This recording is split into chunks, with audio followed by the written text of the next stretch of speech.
Hey, yo, what's up? So, I wanted to talk about one of my copes, right? Or what I assume someone would say, oh, bro, you're coping so hard, bro. It hurts, bro.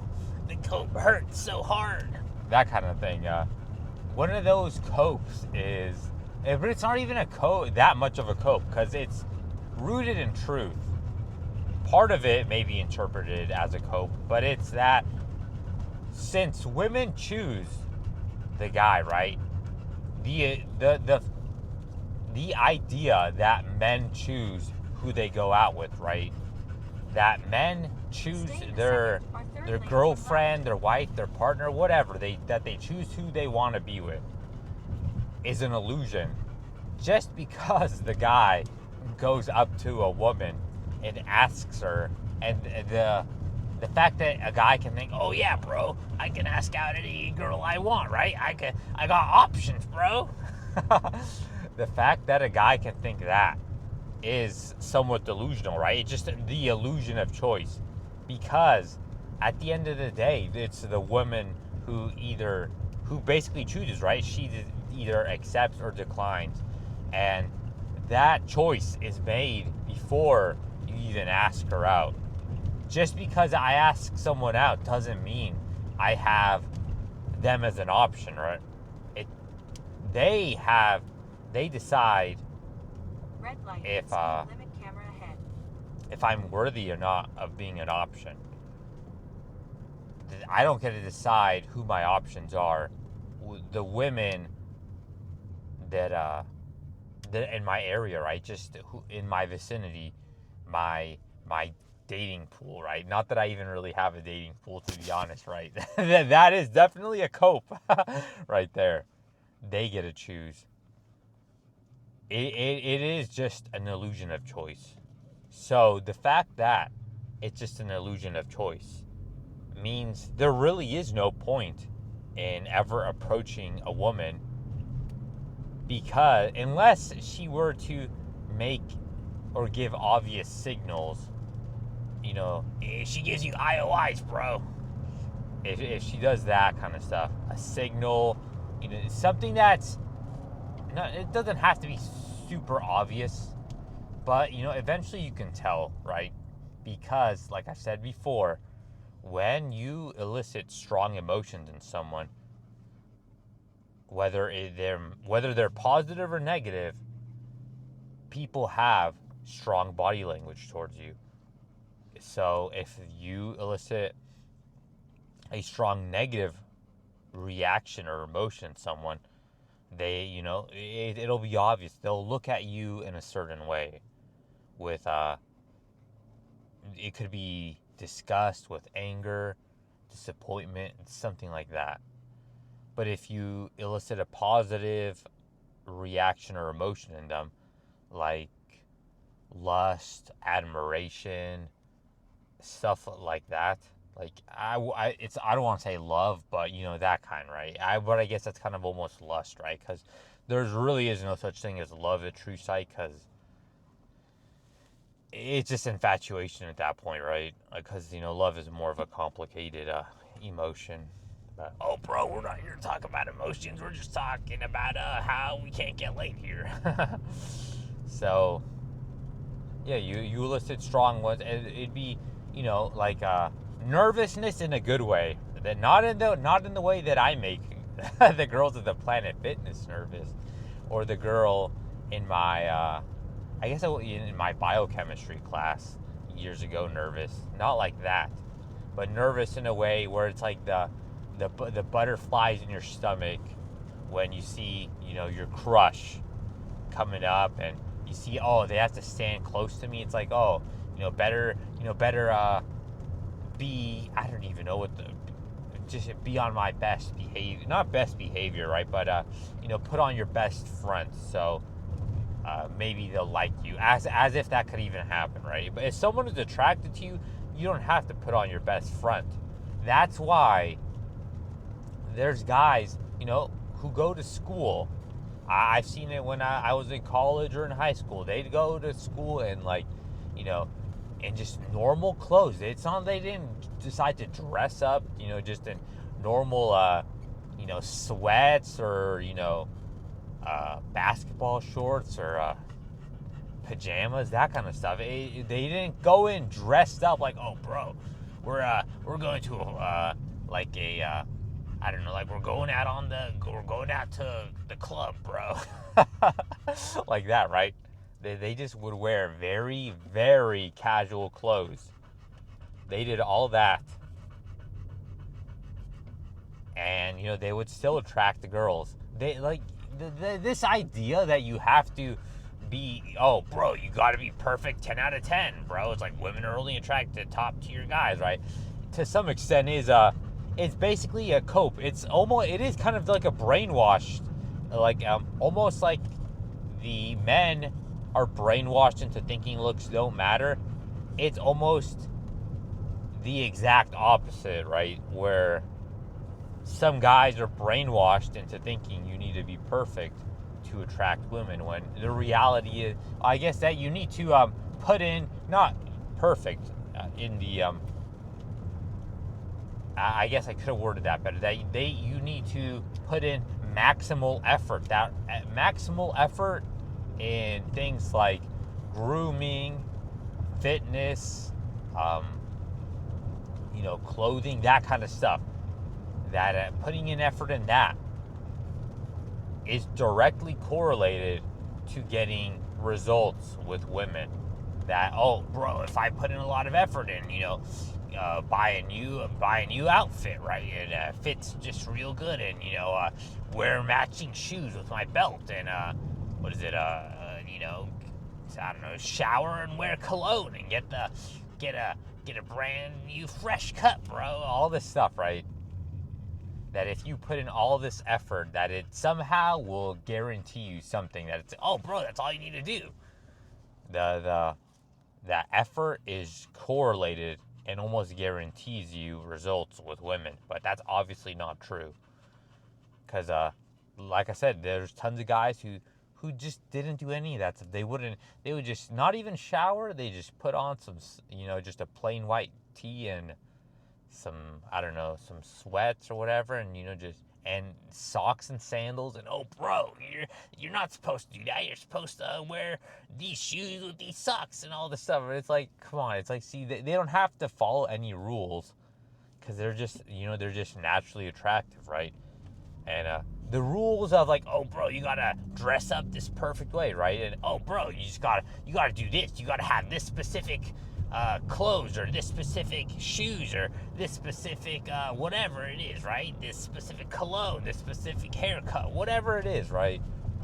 All that is just basically media, or not even media, right? It's social media, alpha male influencer brainwashing, right? Because they need you to believe this stuff, because this is stuff that you can actually change. You can't change. What actually matters and determines whether someone is attracted to you, for the most part, looks wise, is stuff you can't change. Even personality, right, is something that you cannot really change to some extent, because your personality, for the most part, is going to develop during your formative years, and your treatment during your formative years is largely going to be based off of your looks. So sure, stay in the right the way you react to other people's reactions, how they treat you during your formative years, is also based based off of your brain chemistry, right? If you don't have brain chemistry that allows you to be resilient to a certain type of external stress, then you're not going to have a good mindset, or whatever you want to call it, later on, if the stressors during your formative years negatively impact you too much. So even your personality is kind of genetically gatekept to an extent, right? Not everyone can, bro, just to change your personality, bro, right? Because you don't have the same brain chemistry. Just because you can do it doesn't mean someone else can do it, right? It does. just because one homeless guy became a millionaire, does that mean every homeless person can become a millionaire? I guess if you want to be, oh, bro, there's a greater than 0% chance that they could. It's still less than 1, but they could. Sure. But then, but it's effectively 0, right? We can try to hardcore cope and find. Oh, bro, I got a loophole, bro. It's over for loophole cells. You can do all this stuff, but at the end of the day, it's effectively 0. So, I mean, just getting back to the main point, right? Like always, there's no point in going out and, approaching or initiating interactions with women who don't give you these cues, these signals. Like I said, they don't have to be obvious and she's on her knees trying to pull down your pants or trying to sit on your lap. She doesn't have to act like you do her in an adult movie, right? And trying to, get on you like that, right? But there's little things like the way she holds eye contact with you, maybe just a little bit longer. Stuff like this that isn't so obvious, right? At first glance, that it's like, oh yeah, but eventually you can catch on, right? Because even I know about these little things because I've done so much. Research and reading on how do women act how do they act around guys they actually have a crush on, because I always wanted to think it's like, oh, I used to actually cope and believe that, oh, bro, all the girls that like me are just super shy, right? But obviously I talked to ChatGPT, and sure, maybe it's not going to be a super accurate thing, but it says, yeah, it's effectively not very likely that all the girls tons of girls like me. They were all just too shy. That is such a cope, right? What are the odds that every single I had a lot of girls that liked me during school, but they were all just too shy. That's just so unlikely. That sure, we can cope and say whatever, but like I said, it was a like 0.00002% chance, basically 0. It's just not very likely. Could maybe have won? Sure, we can say that, but the fact that attraction wasn't enough, it almost means like maybe I guess that relationship would have just failed, right? Because maybe even if I did decide to talk to her, she would have not even given me a signal or did anything, right? And even then, right, because it also backs up the fact that when I did try to talk a little bit to the calculus girl, the girl that I made laugh once, and I thought, oh, girl, they say girls like funny guys, right? And I made her laugh. What is it? That means maybe she's into me, right? But that was a complete delusional thing, right? This was back in high school with that calculus girl. She was like some short, nerdy glasses, some acne. I thought, maybe she's closer to in my league, right? Because it's like she's in the same social group, or so I thought, right? But then again, I was delusional and didn't realize that nerdy loser males and outcasts, that kind of group, is still much lower than the nerdy loser female group, right? It's kind of there's almost no such. I guess it is also a cope to think that a looks match even exists, right? Because it's the female looks match to a male looks match, if that makes sense, will always be a bit lower, because it's a whole women have innate value compared to males just because of I guess because of birth, right? Because they can give birth, or it's like rooted in biology or whatever, and or it could be like a desire gap where just men just desire women more than women desire men, but that could just be on a speaking on a general basis, right? Because maybe women do desire men more than men desire women, but it's just the top few select the top elite guys that they actually desire the most. So, I guess we can get back to the point, right? There's no point in approaching a girl, because just because I talk to her doesn't mean she's an option that I have. In 1 mile, turn left to merge onto I-10 East. Just because I talk to her and, speak to her as if we could date, right? It's like, oh yeah, I can somehow convince her that we can see if we're compatible, right? It's like, no. That decision has already been made by her the moment she's seen me.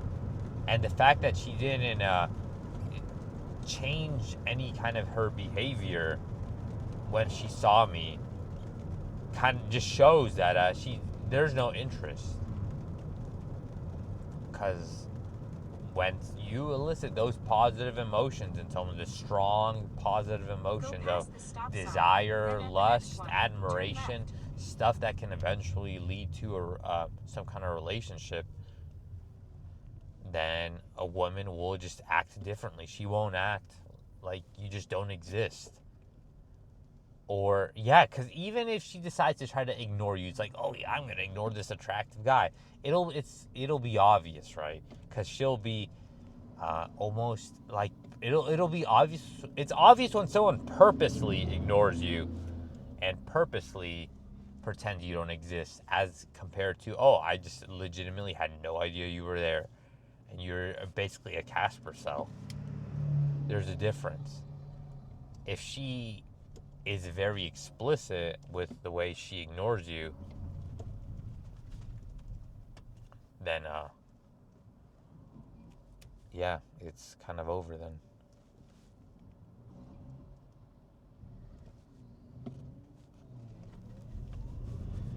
If she ignores you like that, then like Casper cell style, then there's no interest. To think that kind of ignoring you is, oh bro, she's intimidated and just ignoring me, is just a mega cope. You have to look for the ignoring you and disinterest in a very obvious, almost like ignoring you on purpose kind of way. And that is also more obvious to some extent. But because eventually you just kind of pick up on it, right? Especially guys who attract women will kind of be able to pick up on it because, dude, like almost pattern recognition. Like, hey, this girl acted like this, and then she ended up liking me. Then they can just tell. And for about 84 miles, continue it's kind of one of those or an unwanted guy can pick up on it by reading it or just observing the world around him, right? Because that's one thing you learn from being unwanted and invisible. You observe how other people act around people that they actually like and desire. That you see that they speak with their actions. That's the big thing. They'll speak. Who cares if a girl says, "Oh yeah, you're handsome. Oh, you're so cute." All this stuff, but then her actions don't match up with it. Then it's just performative positivity, right? It's basically toxic positivity and a performative. Just performative in nature. She doesn't actually mean anything. She's just doing it to earn moral points, like from peers or from other people watching, right? So, oh, look at her. She's so nice. She's nice. She's being nice to the guy that no one likes. What a good person, right? It's that kind of positivity, which is kind of toxic, right? Because honestly, it's just better to, like, hey, if you don't like me, just ignore me, and so don't give me false hope and that kind of stuff. Because there's no point in just holding on, like, just trying to hold on to like a thread of floss, right? Basically, of hope, like that's your little hope. There's no point of trying to hang on to it with, like, oh, she's throwing you a compliment. Oh, it's like, hang just a tiny little bit of hope, right? It's like the hopium cope, right? Just hang on to that thread, bro. It's just better to basically rip off the band-aid, right? And just, hey, just accept it. She doesn't like you, get over it, and move on. There's no point in dwelling on someone who doesn't even think you're worthy of just worthy of reproduction, right? There's no point. It's kind of just like how people say women don't owe guys any kind of relationship, right? Or sleeping with them. You also don't owe women any type of like friendship or whatever. Just because they're nice to you doesn't mean you need to be their friend, right? It's like, if you don't want to be their friend, it's completely fine, right? Just like how it's completely fine if they don't want to be your girlfriend or sleep with you or whatever you want from them. That's fine. They can, we can just move on, right? And then same thing with being friends. People act as if it's such a charitable thing that, oh, she wants to be my friend. How nice of her. I'll take her off on that. It's like, no. I'll talk about it in a different video about like how I'm fine. I'm actually fine without any friends, right? Because most people just aren't really worth it, to be honest, right? But yeah, it's like, I don't want to be friends with some girl and then hear about, oh yeah, I have this boyfriend or whatever. It's like, honestly, there's really no other way to say it. It's like, come on, fuck off. It's like, I don't care. Like, I'm not here to make friends, right? I'm not here to be liked by everyone, right? No one really should be, right? Because that's basically just being a people pleaser and being you're going to be taken advantage of, right? Because at the end of the day, no one truly has your best interest no one has your best interest in mind, right? Everyone at the end of the day wants what's best for them. So, you're the only person who can truly want what's best for you. You have to advocate for yourself, basically, because other people won't. So it's like when someone says, oh, bro, just don't make videos, right? Just whatever. It's like, why would I not? If it gets views and it'll eventually earn me something, right? Why would I not? What would I gain by not making videos? If I'm already not going to get laid regardless if I make a video or not. I have years of experience proving that. So why would I not make a video and take advantage of that situation, right? There's no reason for me to not. Like, if I'm already not going to get laid, it's like you may as well just take advantage and profit off of it. Instead of listening to some guy, oh, bro, now you'll never get laid. Well, hey, like, I don't want to curse too much because it's like, hey, I'm not even going to say it. It's like, hey, it's like, well, I'm already not going to. So it's like, why would I not? To put it nicely. Obviously, I wouldn't put it nicely like that if I didn't have to explain it on YouTube. But it is what it is, right? So some people are just very, very, very like low IQ, to put it nicely. But yeah, that's kind of it for now. So later.